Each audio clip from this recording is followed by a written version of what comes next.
और आज यह गयपाल परिवार में सौभाग्य कि पुण्य स्मृति करतार्थ। देखिए आना जाना ये हम लिखवा कर लाते हैं। कोई रोग से मरता है, कोई अचानक सीधे चला जाता है, तो ये तो भाग्य की बात होती है कि कोई बिना तड़पे जाए। यह तो उसके अच्छे नहीं मानिए, बहुत अच्छे कर्म थे। क्योंकि जिसके रोग हो जाता है तो हम यही कहते हैं कि ये भोग भोग कर्म रहा, जीवन में इसने अच्छे कर्म नहीं किए थे, अक्सर ये कहा जाता है।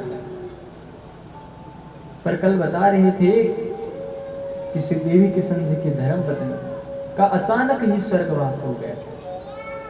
ना दुख रोग संताप कोई कारण नहीं, सीधे।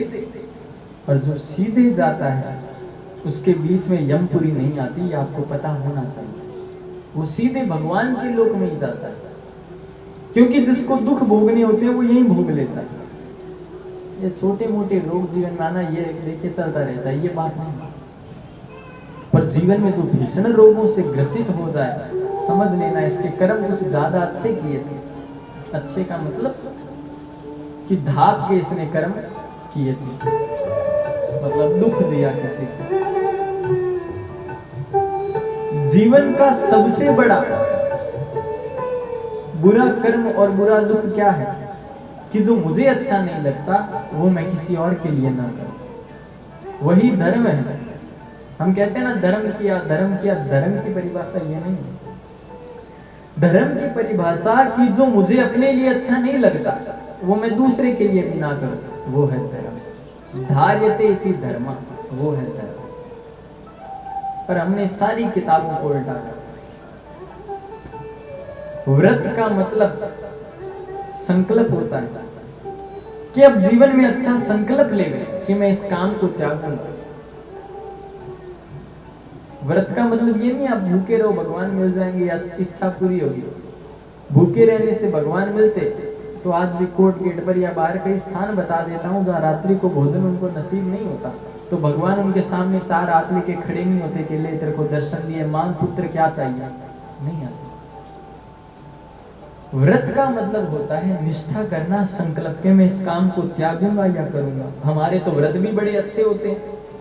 निर्जला एकादशी आप करते होंगे, सुबह से लेकर शाम तक कुछ बचता नहीं है खाने को, फिर भी कहते हैं आज व्रत था, कल जल्दी खाएंगे।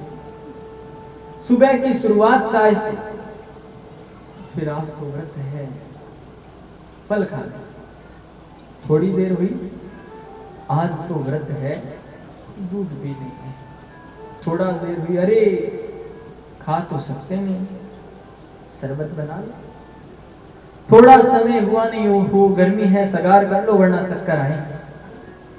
थोड़ा समय चलो अब जो एक समय का भोजन बनता है वो बना लो, कर लिया। फिर समय व्यतीत हुआ, अब आमरस कर लो। फिर समय थोड़ा गुजरा, चाय बना लो। फिर थोड़ा और समय बीता, शरबत बना लो। ओहो रात हो गई, अब निकालना है, चलो दूध दे दे। अगले दिन जैसे ही सुबह हुई, जल्दी से कुछ बनाओ, कल तो व्रत था। ऐसा व्रत तो रोज आए। मतलब हमने अपनी जो व्रत का तरीका है, व्रत क्यों किया जाता है। अब देखिएगा फैक्ट्रियों में जहां मशीनें होती है वहां एक दिन की छुट्टी होती है, क्योंकि 30 दिन या 29 दिन वो लगातार मशीनें काम करती हैं, तो एक दिन उनको बंद रखा जाता है ताकि वो फिर से ठीक से काम करने लगे। पर हम तो उस दिन उससे ज्यादा अपनाने में लगे रहते, तो ठीक होने का सवाल नहीं। तो प्रेम से कहिए ना जय श्री कृष्णा। तो ऐसा व्रत मत कीजिए। निष्ठा से भगवान के प्रति एकाग्र होकर वह जीवन में सफल हो। जैसे इस सुंदर स्थान पर श्रीमद् भागवत जी का हम रसास्वादन कर रहे हैं, ठीक वैसे ही एक स्थान नैमिषारण्य क्षेत्र। अब नैमिषारण्य ही क्यों, वृंदावन भी हो सकता, काशी भी हो सकता। एक बार 88,000 ऋषिगण, जिनको सौनकादिक ऋषि कहते हैं, उनके मन में इच्छा हुई कि हम भगवान का भजन सत्संग सुमिरन करें। तो वह एक साथ इकट्ठे होकर ब्रह्मा जी के पास गए।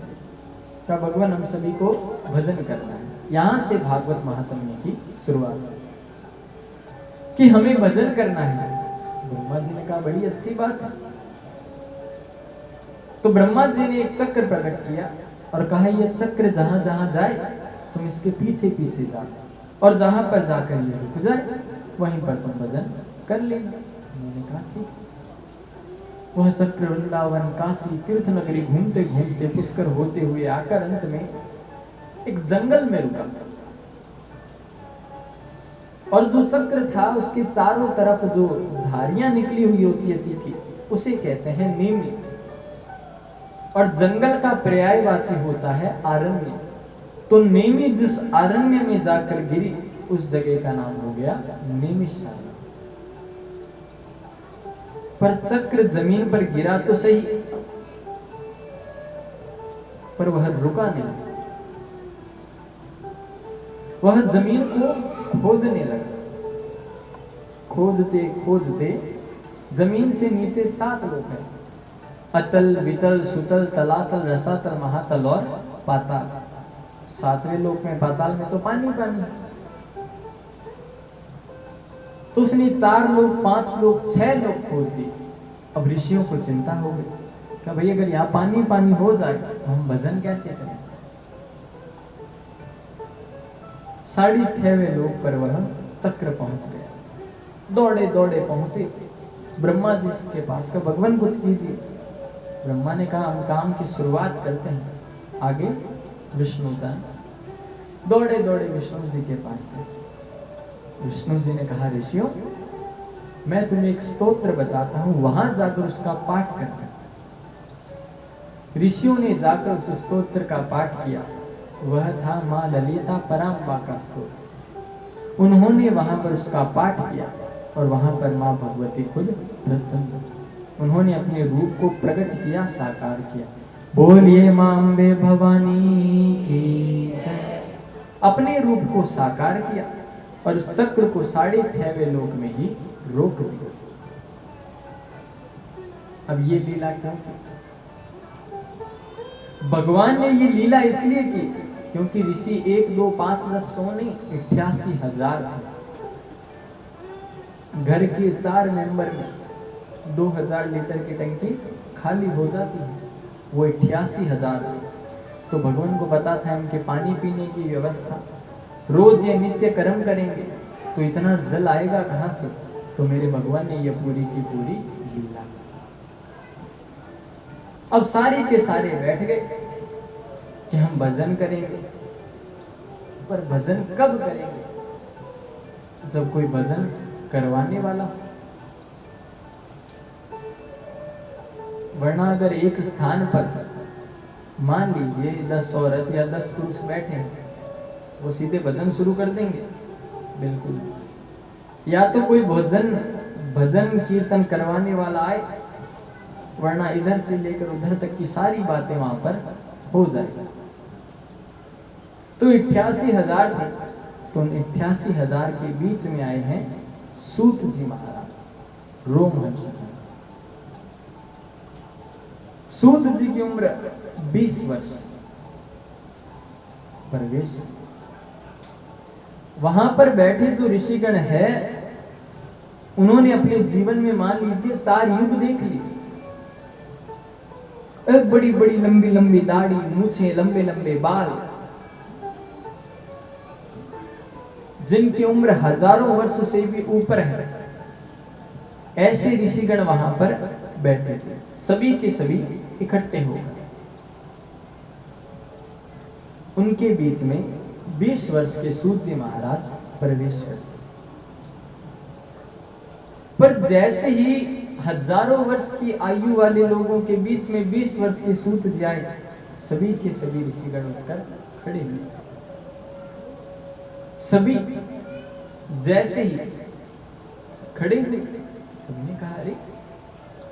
सूत जी महाराज को मन में यह हो गया, शंका हो गई कि अरे मैं केवल 20 वर्ष की आयु का और ये इतनी बड़ी बड़ी उम्र वाला, ये भला मुझे देखकर क्यों खड़े हुए, मुझसे क्या गलती हो गई? सूत जी ने उन्हें प्रणाम किया और कहा, मुझे गलती बताइए, मैं तो छोटा सा बालक और आप इतनी बड़ी आयु के मुझे देखकर खड़े हो गए, क्यों? तो ऋषियों ने कहा कि धन वृद्धा बल वृद्धा आयु वृद्धा तथैव च ते सर्वो अपि ज्ञान वृद्धाश्च किंकरा शिष्य किंकरा। कि सूत जी महाराज, किसी के पास बल ज्यादा होता है तो वो बल में बड़ा, ताकतवर है तो बल में बड़ा, किसी के पास थोड़ा धन ज्यादा आ जाए तो वो धन में बड़ा। आयुर्वृद्धास तथैव च, कोई उम्र में बड़ा होता है तो वो उम्र में बड़ा। परंतु सूत जी महाराज, ते सर्वोपि, परंतु सबसे बड़ा वो होता है, ते सर्वोपि ज्ञान वृद्धास, परंतु जिसमें ज्ञान ज्यादा होता है वो सबसे बड़ा होता है। यहाँ पर है तो हम 88,000, 4 युग देख लिए, हजारों वर्ष हमारी आयु होगी, परंतु अज्ञान ध्वांत विध्वंस कोटि सूर्य समप्रभ सूताख्या ही कथा सार मम कर्ण रसायन। हे सूत जी महाराज, परंतु हमारे मन में जो अंधकार है उसे दूर करने में आप करोड़ों सूर्य के समान हैं। अपनी उम्र मत देखिए कि आपकी उम्र छोटी है, आपकी उम्र तो छोटी है, पर आपके पास जो ज्ञान है वो हम इतनी उम्र लेकर भी प्राप्त नहीं कर सके। प्रेम से कहो ना, जय श्री कृष्ण। इसलिए आपके पास जो ज्ञान है उसे हम बड़ा मानते हैं। हम आपके चरण इसलिए नहीं छुएंगे, आपको प्रणाम इसलिए नहीं किया गया, हम आपको प्रणाम इसलिए करते हैं क्योंकि आपकी उम्र छोटी है पर ज्ञान में आप हम सबसे बड़े। कहा बस इतना बतला दीजिए कि भगवान कृष्ण की प्राप्ति कैसे, जीवन में कृष्ण नाम संकीर्तन भागवत धर्म कैसे आए, हमें तो इतना ही बतला दीजिए। सूत जी उनके प्रश्न सुनकर गदगद हो रहे हैं। कहा ऋषियों, आपने बड़ा अच्छा किया, सुंदर प्रश्न पूछा है आपने, क्योंकि आज के समय में हम संत के पास जाकर यह प्रश्न नहीं पूछते कि भगवान का भजन कितना करें, मन कितना लगे, कैसे लगाएं। बहू गर्भवती है, पुत्र होगा या पुत्री, सबसे पहला और ट्रेंड का प्रश्न, सबसे ज्यादा पूछा जाने वाला। अक्सर फैक्ट्री बंद हो गई, चल नहीं रही, सब करके देख लिया, कोई पूजा बता, पूजा भगवान के लिए नहीं पूछी, फैक्ट्री बंद हो गई उसलिए पूजा। घर में बच्चा सुनता नहीं, बहू मानती नहीं, पुत्र कहने में नहीं, पुत्री कहने में नहीं, क्या करें?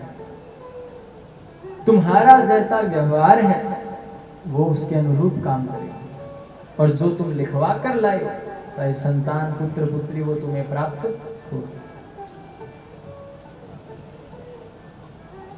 यह तो हमारी आस्था है, हम रखते हैं बहुत अच्छे, पर संत के पास व्यर्थ जाकर प्रश्न पूछोगे तो आपका ही समय खराब है।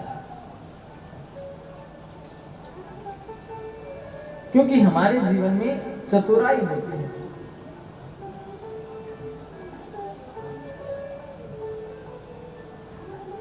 और हमारी चतुराई कैसी हो, बड़े ध्यान से सुनिएगा। एक छोटा सा दृष्टांत सुना रहा। एक बुढ़िया रानी थी, वृद्धा औरत, बूढ़ी। अब बहू ने परेशान कर दिया कि मुझे तो अपना घर चाहिए। बेटे ने परेशान कर दिया कि पैसा बहुत होना चाहिए। और जो पोती थी उसने परेशान कर दिया कि मेरे भाई होना चाहिए। सास विचारी दिन भर पूजा पाठ में रहते, तो कहा आपसे जब भी भगवान प्रसन्न हो मेरी ये बात मांगना। बेटे ने कहा मेरी ये, पोती ने कहा मेरी, और बहू ने कहा मेरी ये। भगवान प्रसन्न हो गए। सास से कहा मांग क्या चाहिए, पर भगवान समझ गए, कहा एक चीज मांगना, बस एक ही वरदान देंगे, ज्यादा नहीं देंगे। अब सास दिमाग लगे कि 3 है, बहू ने कहा घर चाहिए, पोती ने कहा भाई चाहिए, और बेटे ने कहा पैसा चाहिए।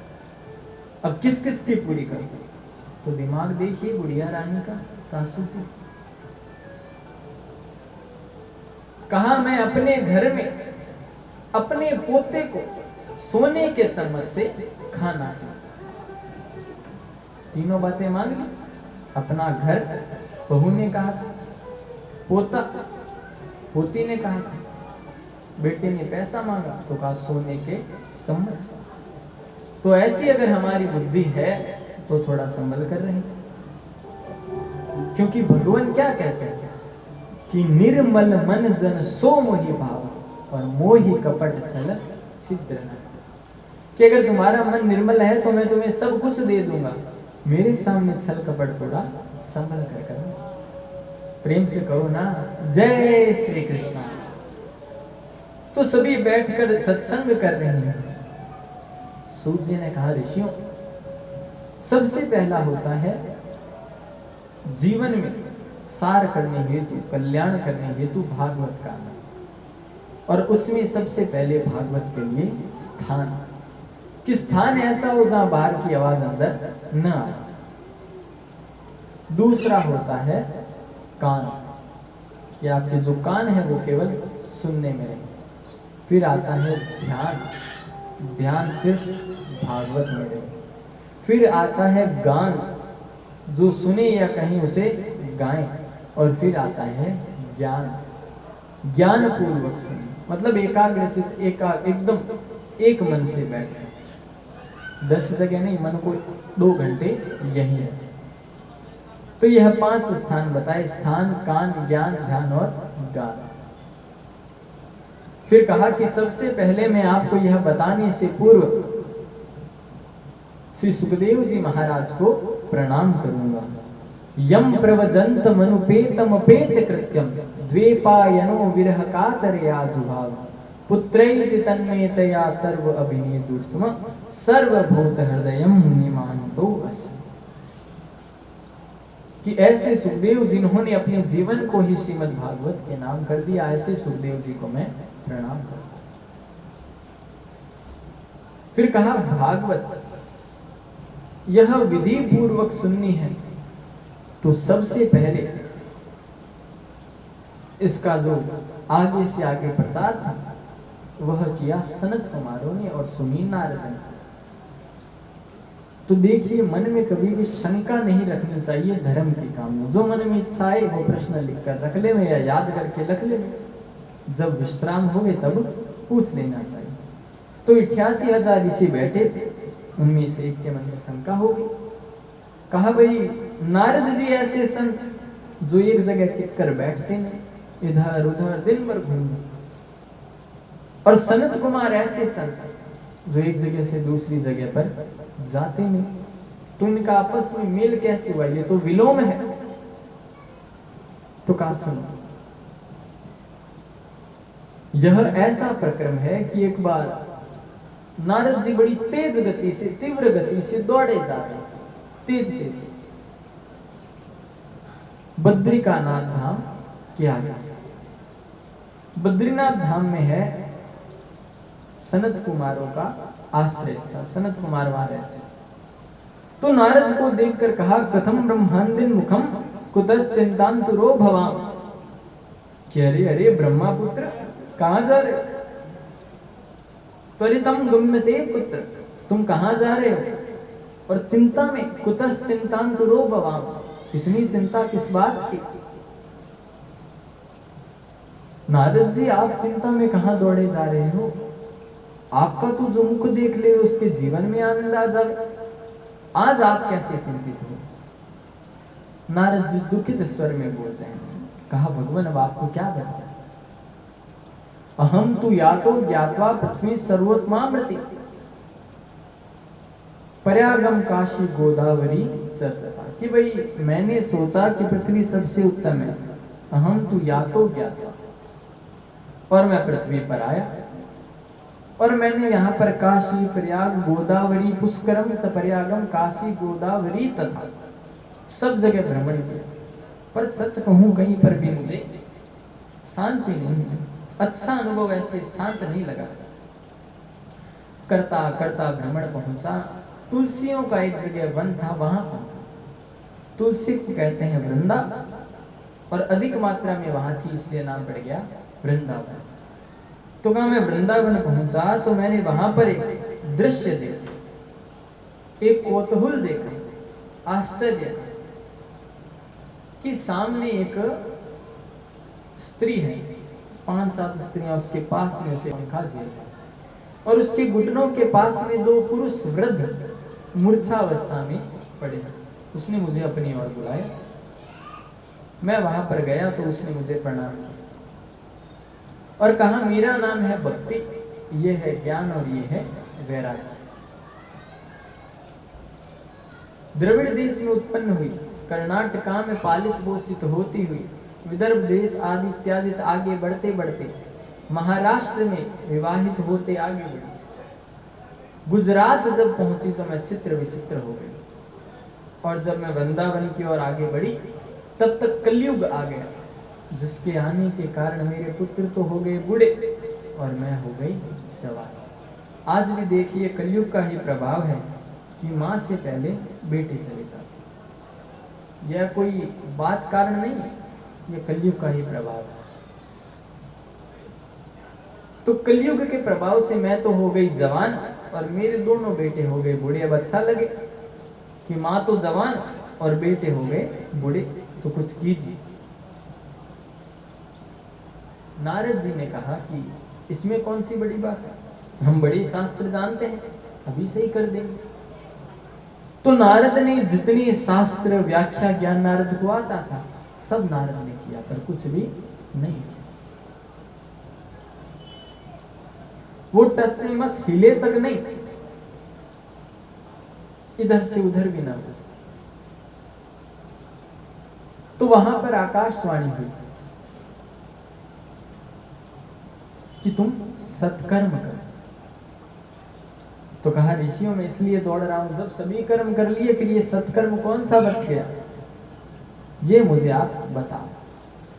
तो ऋषियों ने कहा सत्कर्म सूचकम नूनम ज्ञान यज्ञ, कि सत्कर्म का अर्थ तो सीधा सा है श्रीमद् भागवत, तो श्रीमद् भागवत रखो। नारद ने कहा अच्छा, कहा हाँ। विचार हुआ। अब बात ये कि नारद तो अकेले, पीछे पत्नी नहीं, तो कैसे करे। तो भागवत ऐसा ग्रंथ है कि अकेला व्यक्ति और अकेली औरत भी से करवा सकते हैं, क्योंकि नारद जी द्वारा इसके पहले से शुरुआत है। अन्य स्थानों में पत्नी का जब स्थान होता है तो वो दाईं ओर होता है, जबकि भागवत पूजन में पत्नी का स्थान बाईं ओर हो जाता है। तो यह आयोजन रखा गया। अब कहा नारद ने भागवत करा ली। देखिए जीवन में जब कोई श्रीमंत भागवत करा ले या अच्छा काम करा ले तो लोग देखने जाए ना जाए पता नहीं, पर जब कोई व्यक्ति जो अपना साधारण जीवन जी रहा है, अच्छे से व्यतीत कर रहा हो, वो भागवत या सुंदर अनुष्ठान करा ले तो 100 व्यक्ति ज्यादा वहां पहुंचते, इसने करा लिया। हम नहीं करा सके, हमारे जीवन में नहीं आया, इसने कैसे करा लिया। तो 10 कटवी करने वाले भी आते हैं, 50 गलती निकालने वाले भी आते हैं, 10 बुराई करने वाले भी आते हैं और 10 अच्छाई करने वाले भी आते हैं। पर आपके जीवन में भागवत आ गई तो समझ लो अच्छा ही होगा। लोगों की बात सुनोगे तो जो आप खुद हो उसे भी खो दोगे। ये कल की कथा में बताऊंगा कि लोग कैसे कैसे किस रूप में बातों को बतलाते हैं।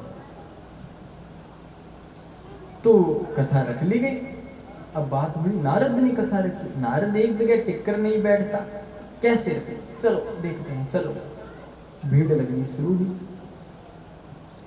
तो भीड़ लगते लगते बहुत अधिक मात्रा में भीड़ हुई। कथा चल रही है सुंदर। तो नारद जी कथा सुन रहे थे, सुनते सुनते मन में शंका हुई, इच्छा जागृत हुई।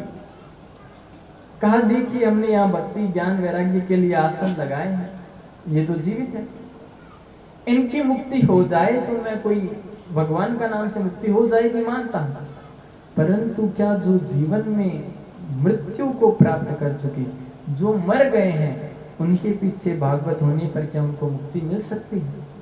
सनत कुमारों ने कहा बिल्कुल नारद, क्यों नहीं। कहा बताओ। कहा तुम भद्रा तटे पूर्वम भूतपद्म उत्तमम, कि तुंगभद्रा नदी के तट पर उत्तम नामक एक नगर है, जहां पर सभी धर्मों का पालन करने वाले लोग रहते थे। वहीं पर एक ब्राह्मण देवता रहते थे जिनका नाम था आत्मदेव। जिसने अपनी आत्मा में देव तत्व का दर्शन कर लिया वो आत्मदेव। पंडित जी की स्थिति थोड़ी लोभमयी थी, थोड़ी लोभी थे, एकदम खुशहाल, सब कुछ घर में कोई कमी नहीं, धन धान्य से संपत्ति। पंडित जी पूजा पाठ करना, कर्म कांड में लगे रहे। पंडित जी से विपरीत उनकी भार्या, उनकी पत्नी, नाम भी विपरीत, धुंधली देवी। यथा नाम तथो गुण, जैसा नाम वैसा गुण। इसीलिए पहले के समय में देखा कीजिएगा, अक्सर नाम राम, किशन, महेश, लक्ष्मण, भरत, नारायण, देव, किशन, मतलब भगवान के नाम पर रखते थे कि ऐसे नाम ले ना ले, पर ऐसे तो भगवान का नाम लेंगे। और आजकल टूटी फ्रूटी, चक्कू मुक्कू, कोई मतलब ही नहीं, बिना अर्थ के नाम लेने से स्वर्ग मिले न मिले बात अलग, नरक के भागी न बने तो अच्छा, ऐसे ऐसे नाम रखे। तो उनका प्रयोजन यही था कि कम से कम नाम से तो भगवान का जाप कर ले। पर यहां तो नाम ही धुंधली देवी। पति जब जाती तो पति के सामने ऐसे खड़ी होती मानो सती सावित्री यही है, इसके अलावा कोई और है ही नहीं। और जैसे ही पति ने दहलीज पार की, ये घर की दहलीज पर आकर बैठे, इधर की बात उधर, उधर की इधर, इधर वाले की उधर, पूरे मोहल्ले की मेन सारी बातें वहीं से होती थी। अब यह बात चली कि आत्मदेव जी के घर में पैसे की कमी नहीं, संपत्ति, परंतु घर में तुलसी न लगी, गाय है बांझ, और खुद के भी संतान नहीं।